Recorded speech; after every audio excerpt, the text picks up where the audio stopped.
Hello everybody, John Ashworth here, the Fitness Nomad. I've got my bi-monthly segment on NBC 15 tonight, and we are going to be talking about body maintenance for runners in particular. Spring supposedly is here. Little snow flurries outside today on April 19th, but spring is here. People are starting to get out, they're getting moving. I can tell downtown here from my downtown window, there are certainly more people outside moving around. So what I want to talk about today, because I have a couple of runners here, clients who are preparing for the Crazy Legs next weekend, are the things you can do now leading up to that race in about a week, and in general over the spring and summer to maintain your body so that you can continue to run all summer long without any problems. Here we go. Okay, so the first thing I want to talk about is the foam roll, the beloved foam roll. Everybody hates the foam roll the first time they get onto it because it's painful. And you have two versions of a foam roll. The black one here is packed a little bit more densely, and so it's much more firm, so it's much more intense. The white one,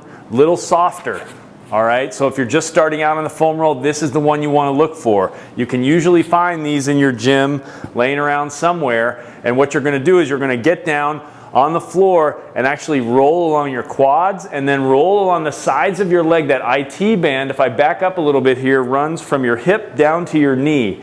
And it's kind of a combination of a ligament and a muscle. And it sits at the junction between all your quadricep muscles and all your hamstring muscles. And so it absorbs and holds a lot of tension. And in all the runners I've worked with over the years, the foam roll has made their lives easier and has really helped this tightness that often comes with, especially if you're just going to start a running program and you're just getting out for the first time in a while, those IT bands are likely to tighten up. So that's the first tip. Foam roll. I'm going to show you a couple of moves at the end of the video. I'm going to go through all the moves at the end of the video. I just want to talk about the 5 tips I'm covering tonight on NBC. So the first one is the foam roll. In combination with that, stretching. No one, in 20 years of doing this work, no one stretches enough.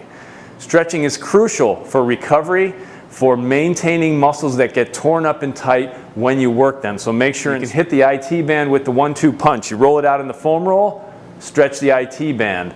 Those two moves alone will make a huge difference for you. Okay, so another one of the fringe benefits of the foam roll is the fact that you get a little bit of core work, a little bit of abdominal strengthening work as you do some of these moves. So the first one, I'm just going to position, I'm using the firm foam roll. I've been using the foam roll for years. So the firm one doesn't bother anymore. It doesn't even really hurt anymore. It just feels good. But I guarantee you when you first get on the foam roll, you're probably not going to love it. But don't let that let you shy away from the foam roll. So you're going to just put your quads right on top of that foam roll. You don't want to let your belly sag toward the floor. So here's where the core work comes in. You're going to draw that belly button back up and in, stabilize your back, and you're just going to roll up as high as you can go comfortably, and then you're going to roll all the way down until that foam roll is just above your knees, and then back up again. And you just kind of go up and down, and it's subtle movements. Like if I shift my weight a little bit more onto my right leg, I can position, I hit a little bit different spot down low toward my right knee,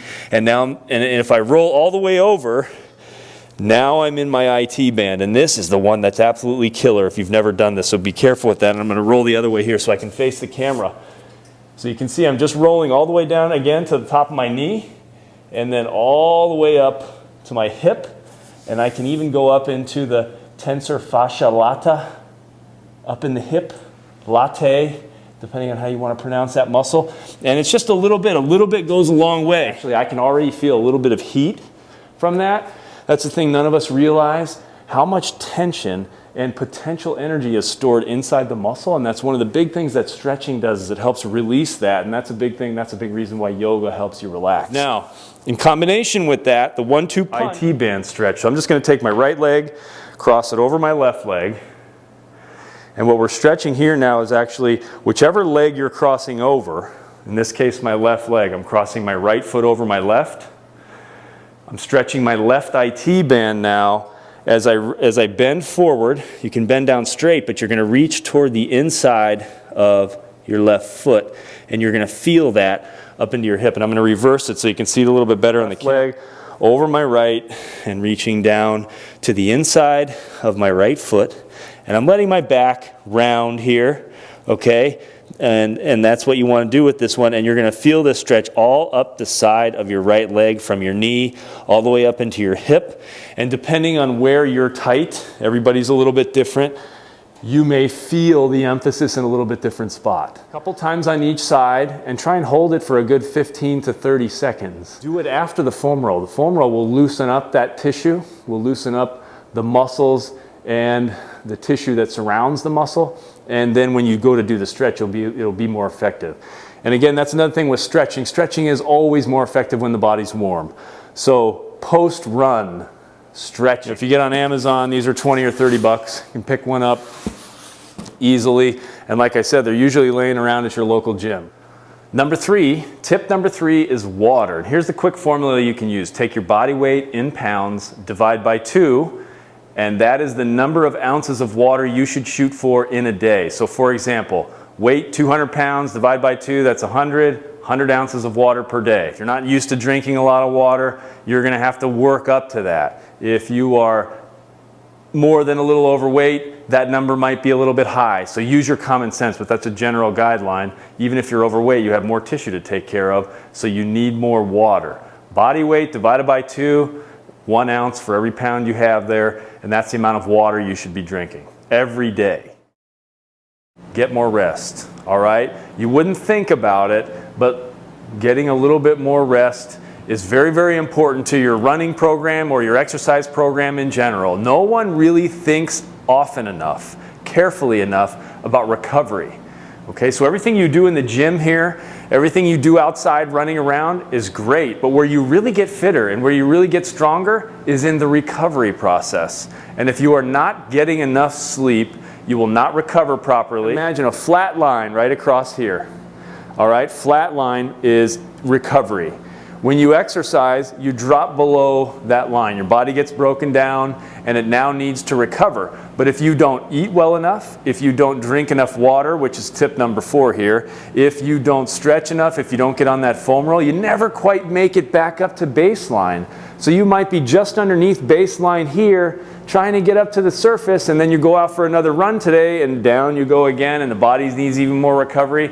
Recovery is key. It's in the recovery process that you become more fit. So spending time making sure to get more sleep, because in 20 years, no one stretches enough, no one gets enough sleep. Okay, so that's 3. Foam roll, stretching, sleep.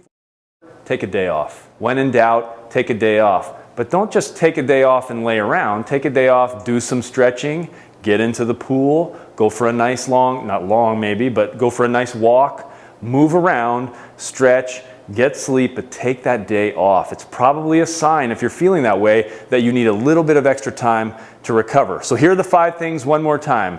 Foam roll, 2 different types. Super firm, beginner. Okay. There. Stretching is water, 1 ounce for every pound of body weight. Number 4 was sleep. And I may have mixed up the order on water and sleep, but you get the idea. Sleep, and then the last one, take days off. You need days off. Your body needs to recover, especially